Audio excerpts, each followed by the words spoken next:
We're pleased to be able to present Ryan Braun, the Managing Director for General Aviation from uAvionix.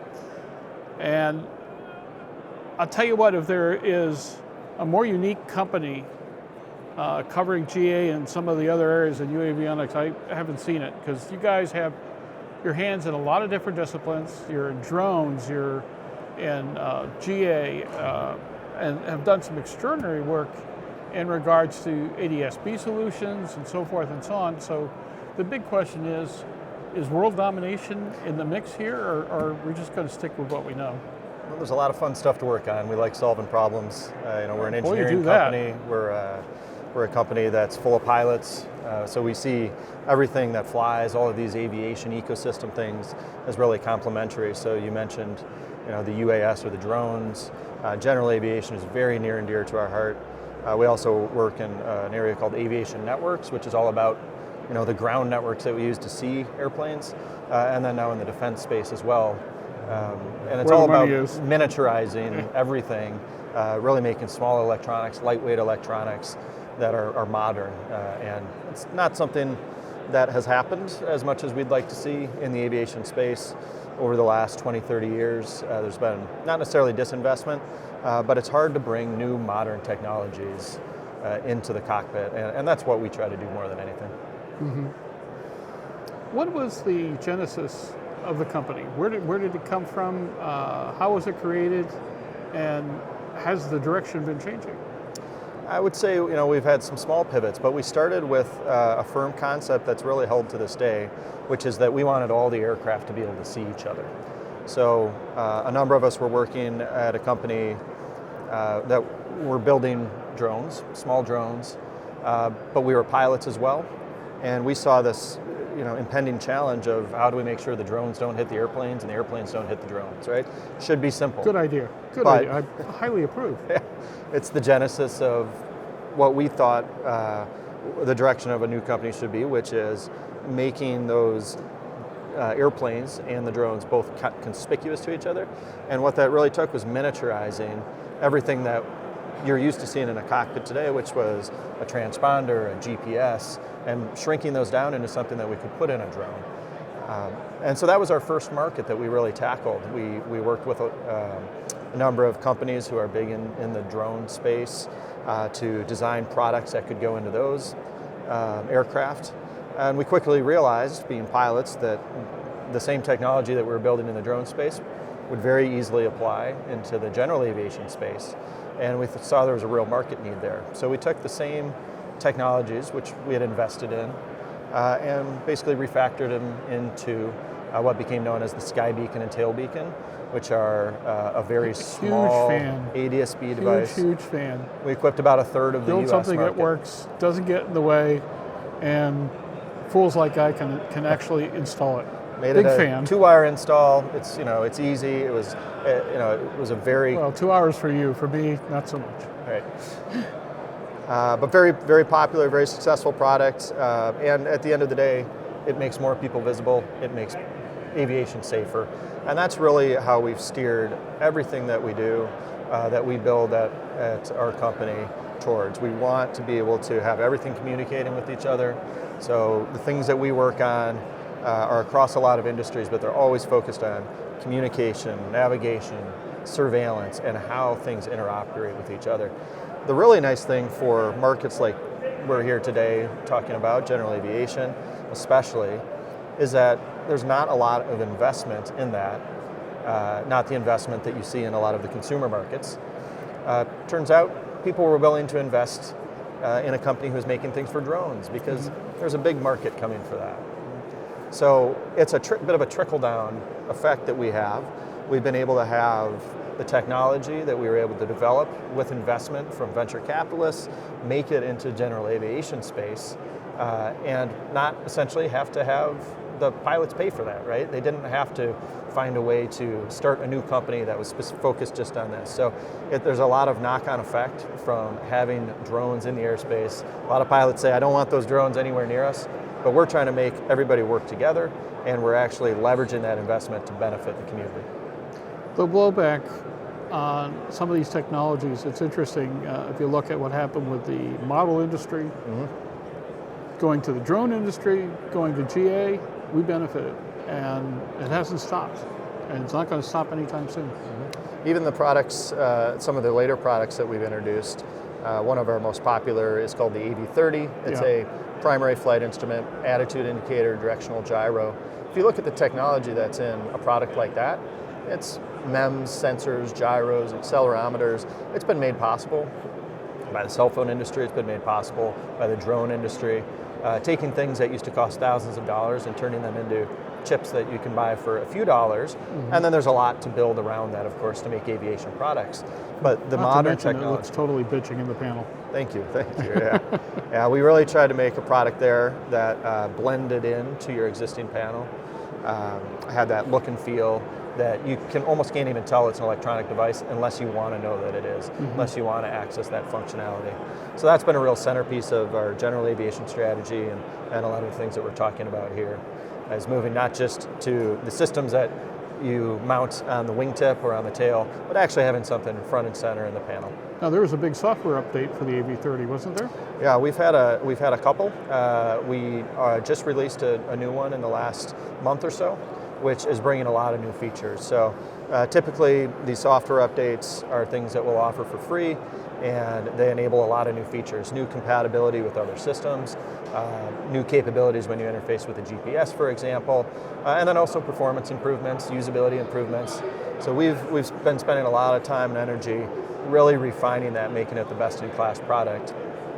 And what we're introducing this spring, and as we do the show circuit, is really about expanding that ecosystem. When we entered the market with the AV-30, I guess it's been about 3.5 years ago now, it was a good standalone device, right? If you wanted to remove your attitude indicator and your directional gyro, you can put in these two devices, and you can pull your vacuum system. When you pull your vacuum system, you get a lot of useful load back, right? You're going to get 30 pounds of useful load back, obviously important in late GA. And a whole lot of stuff that you know was going to break sooner or later isn't there to break. Right, and they're an inch thick instead of 18 inches deep. So a really good value proposition there, but what we found is people have a lot of legacy avionics in their aircraft that of course they still want to interoperate with. So you may have IFR navigators, navcoms, you may have analog autopilots, you may have digital autopilots. You Talking have to all that systems. is a whole different ballgame. That's a whole nother ballgame, and that's what we've been very focused on, and so it's expanding that compatibility.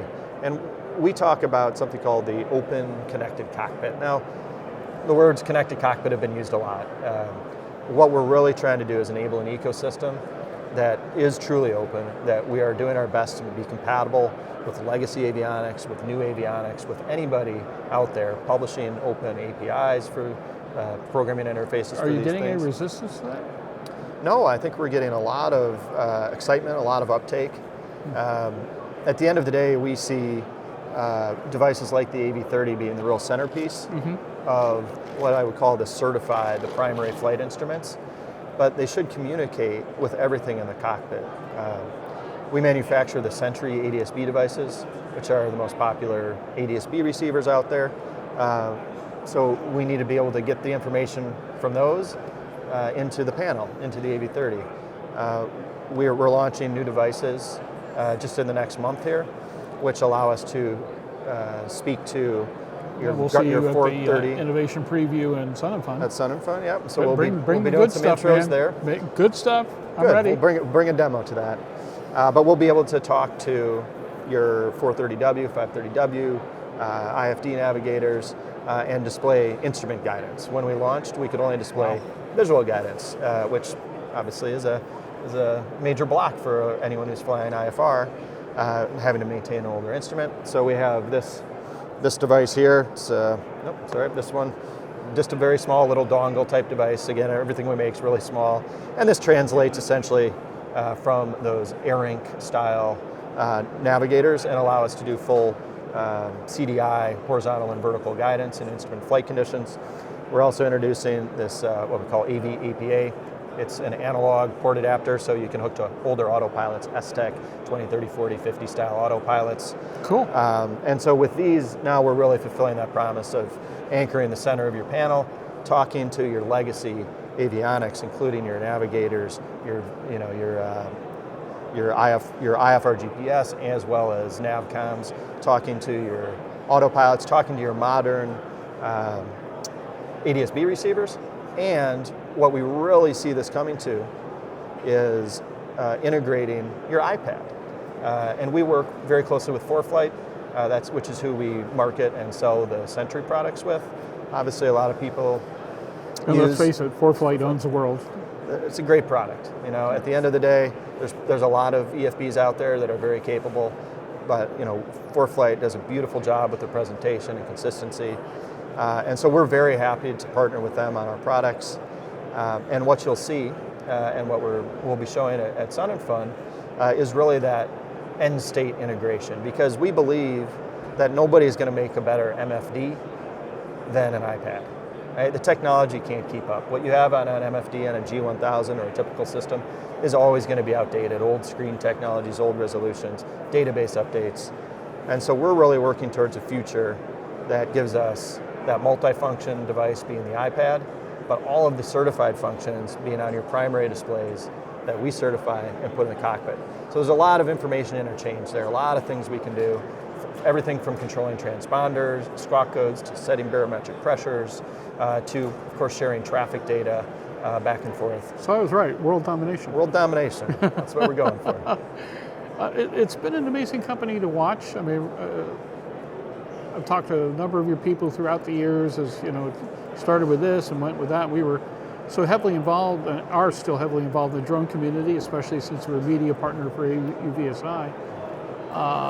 But watching what was happening there, then watching the developments into GA, especially in ways that just made perfect sense for those of us who just really weren't quite sure how we were going to meet this standard and that reg and so forth and so on. And boop, you pop up with a solution, and darn it, it didn't cost $1 billion like Olathe does. So, hooray. Well, we have fun doing it, and if we can drive more value, and we're not always looking to be the cheapest solution out there, but we really do bring the value. And this Skybeacon and Tailbeacon were a good example of that. It wasn't that we severely underpriced it to the competition, but it was so much less expensive to install because we were able to innovate. And that's what we want to do for people. We want to be able to bring solutions that are cost effective, but really bring the value, and hopefully present the flying experience in a way that they haven't quite been able to experience yet. I really think that we're getting there with these connections now and this interconnectivity, because at the end of the day, the way people go fly right now, they take their ADS-B device, they take their iPad, and they have some varied panel. The more we can integrate those together, the more we can acknowledge the dependence on maps and charts being on an iPad, and flying the aircraft with modern equipment that can interact with those things. I think the better off we're all going to be as pilots. Well, I'll tell you what, it's been fun to watch. I'm particularly enthused about what the future may bring from talking to you folks here and there. Oh, we're working on this, oh, we're working on that, and shut up and don't say anything, but cool. What can you tell people about directions for the future? Well, there's no shortage of ideas. We're again a very engineering-driven company. A lot of the things that we're doing in the drone space are really cutting edge, and are driving towards a future that is going to see hopefully more autonomy in aviation. We see everything that flies eventually converging into called shared platforms, right? It has to scale. If you have a 1 pound drone versus a 2,000 pound manned aircraft. It's either that or chaos. Yeah, we need everything to communicate. We need systems that are shared, and that's the underpinnings of what we're building: certifiable systems, certified systems across all these classes. So we're working very heavily on communications technologies to drones, radios for command and control, autonomy. A lot of what we're doing right now with our primary flight instruments are really taking us towards autonomy, right? I mean, you see that in the industry, it's a big buzzword, but how do we develop systems like auto land systems? Well, you have to have flight controls, and you have to have good, stable inertial systems, good air data systems, are all the technologies that we're really working to assemble in our portfolio. Operative word being good. Good, yeah. Which is a challenge, right? Yeah. And good, doing them at a low cost, right? At something that's price effective for the markets that we're in is the challenge, and those are the challenges we love. Ryan, I can't thank you enough for spending some time with us here at the 67th Annual AEA Convention and Trade Show. But most important, how can people get more information on your product lines? Well, we'd love it if you could visit uAvionix.com. It's www.uAvionix.com, and all the information should be there. Well, folks, if you got a little bit of time to spend, it's well worth looking to see what they're up to lately. I'm particularly enthused with the direction of the AV-30. I remember way back when, during the initial demonstrations at Oshkosh with the original developers, and where it was going to go. And at that time, it was, oh, cool idea, but you're going to need a lot of horsepower to bring this to market. And then all of a sudden, boom, there you are. And I'm going, yeah. This thing's going to take off, literally. Yeah. So, thanks so much for your time. Thank you.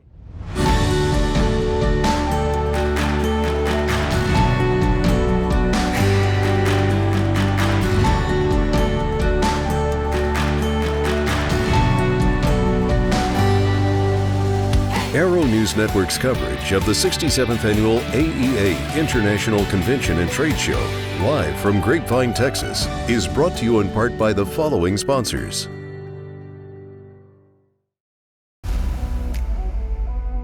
Working with GoGo has been very easy. Great partnership, growth, it's been great.